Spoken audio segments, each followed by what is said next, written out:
Vous servir est un réel plaisir. Mesdames et messieurs, bonjour. C'est dans l'actualité du mercredi 13 novembre 2024. Et encore, bienvenue sur nos plateformes digitales d'information. À la une du jour, plusieurs établissements publics cohabitent avec des commerçants. Avec le temps, une certaine familiarité s'est créée entre agents et marchands. La situation favorise la fréquentation des bureaux par des agents commerciaux de toutes sortes, sauf quand cette période marquée par des attaques terroristes, la prudence doit être de mise. Oumou Sidibé a décidé d'attirer l'attention de nos compatriotes sur ce phénomène. L'intégralité de cet article à la page 16.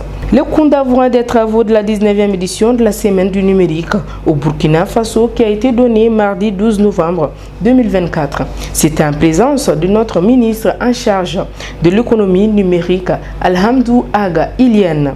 Le pays des hommes intègres enregistre des acquis importants en matière de transition digitale. La suite en page 3. Faute d'emploi décent, des jeunes tentent de s'installer dans un pays où ils espèrent trouver un travail bien rémunéré afin de sortir de la pauvreté. Ce saut dans les communes est très souvent périlleux. Dans une enquête, Aminata Diarra plonge dans l'univers sinueux de ce parcours des candidats. Le détail en page 5. La nouvelle immatriculation des véhicules régis par l'arrêté ministériel 5150 du 29 décembre 2023 concerne uniquement les automobiles.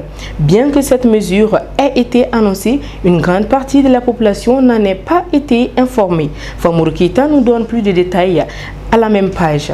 À Banankabougou, en commune 6 du district de Bamako, un marabout paye cash pour sa pédophilie. Ce quadragénaire est suspecté d'avoir abusé d'une jeune fille d'environ 13 ans. Une fois à son acte révélé, il a été conduit devant les tribunaux pour qu'il réponde de son inconduite. Lisez la suite dans la page des faits divers. Nous terminons avec la page sport. Pour la CAN 2025, le sélectionneur national Tom Saint-Fiet va devoir faire des ajustements pour le match Mozambique-Mali qui est prévu ce vendredi 15 novembre 2024 à Maputo. Et pour cause, 3 joueurs ont déclaré forfait pour blessure et ne pourront pas participer aux 2 derniers matchs de la sélection nationale face respectivement au Mozambique vendredi à Maputo et à l'Eswatini le mardi 19 novembre à Bamako. La suite en page 8. Et voilà donc qui me fait à cette revue. Merci de votre attention. N'oubliez surtout pas de nous suivre à travers notre site web www.lesor.ml et sur nos plateformes digitales. Et surtout, restez en compagnie sur nos réseaux d'information. Merci à vous de l'avoir suivi et bonne suite d'informations.